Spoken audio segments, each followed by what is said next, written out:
ہے وہ ایک پیج پہ ہو. بالکل ہے، اگر ایک لیکن پیج پہ نہ ہو ڈی جی تو آئی کے معاملے پہ جو مسئلہ بنا اس پہ تو کمیونیکیشن گیپ آیا نا، تو اس کی کیا وجہ بنی؟ دیکھیں یہاں پر کوئی مسئلہ نہیں ہے، یہ آپ لوگوں کو آپ لوگ بنا رہے ہیں اس کو مسئلہ، اور آپ اس کو بڑھا رہے ہیں کہ یہ مسئلہ نہیں ہے. دیکھیں یہ ہوتا ہے، ہمیشہ ہوا ہے، ڈسکشن ہوتی ہیں. اور آپ کو یاد ہوگا میاں محمد نواز شریف صاحب کے دور میں جب بات ہو رہی تھی، جب پرویز مشرف کے حوالے سے لوگ ان کو منع کر رہے تھے اور بہت ساری بحث اس وقت ہو رہی تھی، تب بھی انہوں نے ڈیسیجن لیا تھا اپنی، وہ چاہے ان کے بعد میں ان کو لگا کہ وہ غلط تھا، مگر اس طرح کے ڈیسیجن جو ہے وہ ہر حکومت لیتی ہے اور ٹائم بھی لگتا ہے. اور یہ بہت بڑا ایک آپ کو پتہ ہے کہ بہت بڑا ایک کام ہے ملک کی سالمیت کے حوالے سے، یہ سوچ سمجھ کے کیا جاتا ہے. بالکل سوچ سمجھ کے کیا جاتا ہے. یہی ہماری بھی بات ہے. آپ میڈیا پہ تنقید کرتے ہیں، اپوزیشن پہ تنقید کرتے ہیں، لیکن یہ جو معاملہ کنٹروورشل بھی آپ ہی نے خود بنایا، آپ ہی کی طرف سے یہ بیان آیا، اس کے بعد اس پہ بحث ہوئی ہے. ڈاکٹر صاحب آپ کس طرح دیکھتے ہیں اس معاملے کو، خاص طور پہ یہ پاکستان تحریک انصاف کی خوش قسمتی تھی کہ ان کو اتنی ٹف اپوزیشن نہیں ملی، لیکن ان کی اپنی بدقسمتی ہے کہ ان کے اپنی وجہ سے ہی بہت سارے جو نان ایشوز ہیں وہ ایشوز بن جاتے ہیں. Thank you. آپ نے دیکھا ہوگا کہ اسمبلی کے فلور پہ آصف علی زرداری صاحب نے کہا تھا کہ یہ خود گریں گے، ان کو ہم گرانے کی ضرورت نہیں ہے، کیونکہ چیئرمین بلاول بھٹو زرداری صاحب نے پہلے دن سے عمران خان کے اوپر سلیکٹڈ کا اسٹیمپ لگا دیا تھا. تو یہ ہوتا ہے ایک لیڈر کی ویژن، ایک لیڈر کی نظر، کیونکہ اس میں وہ نہ قابلیت ہے ملک چلانے کی اور نہ ہی پاکستان کے اداروں کی عزت اور وقار برقرار رکھنے کی اور ان میں انڈرسٹینڈنگ پیدا کرنے کی. یہ ایشوز کو نان ایشوز بنانے کی وجہ یہی ہے کہ ان میں قابلیت نہیں ہے. آپ دیکھیں پہلے آرمی چیف کی جو ایکسٹینشن تھی اس کو بھی انہوں نے وہ کر دیا، ایکسٹینشن کر دی بغیر کسی کے. پھر ان کو اچانک پتہ چلا کہ نیب کا چیئرمین وہ بھی ریٹائر ہو رہا ہے، اس میں بھی وہ مشاورت نہیں کر رہے ہیں.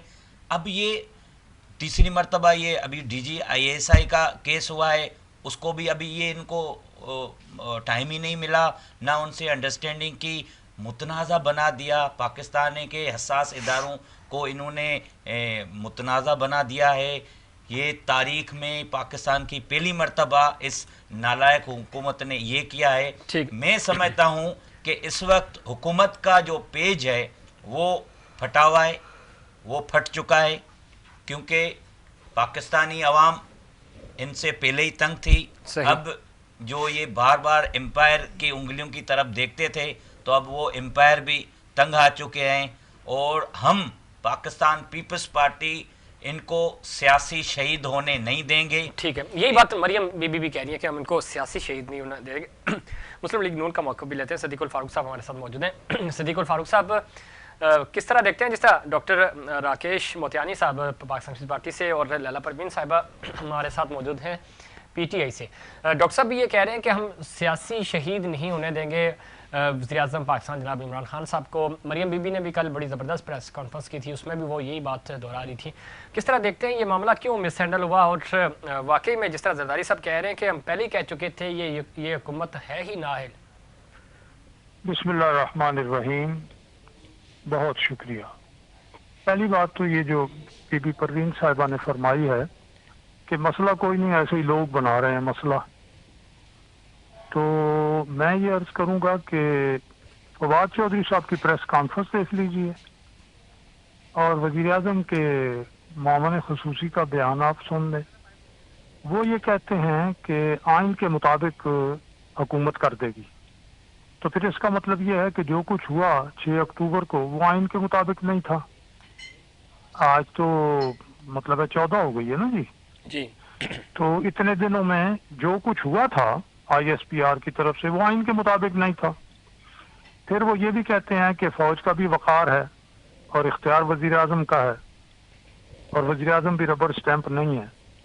تو میری جان اور میری بہن، میں ان کو کہوں گا کہ مسئلہ آپ کے اندر موجود ہے. ہم نے کب کہا تھا کہ آپ آئی ایس آئی کے چیف کو تبدیل کریں یا نہ کریں؟ آپ یہ کریں یا نہ کریں، ہم نے تو یہ نہیں کہا تھا. ہم نے آپ سے یہ کہا ہے کہ آپ ناکام ہو چکے ہیں، آپ عوام کو سستی اشیاء خور و نوش نہیں دے سکے، آپ سے گورننس نہیں چل رہی، آپ ایک ایک صوبے میں 6-7 چیف سیکرٹری تبدیل کر رہے ہیں، 6-7 دفعہ، اور 6-7 آئی جی تبدیل کر رہے ہیں، بین الاقوامی خارجہ امور میں آپ ناکام ہو چکے ہیں، بالکل تنہا کر دیا ہے آپ لوگوں نے، زراعت کو برباد کر دیا ہے، صنعت کو تباہ کر دیا ہے. جب امپورٹس بند کر دی تو آپ نے کہا جی بڑی کامیابی کہ وہ جی ہم نے تجارتی خسارہ ختم کر دیا.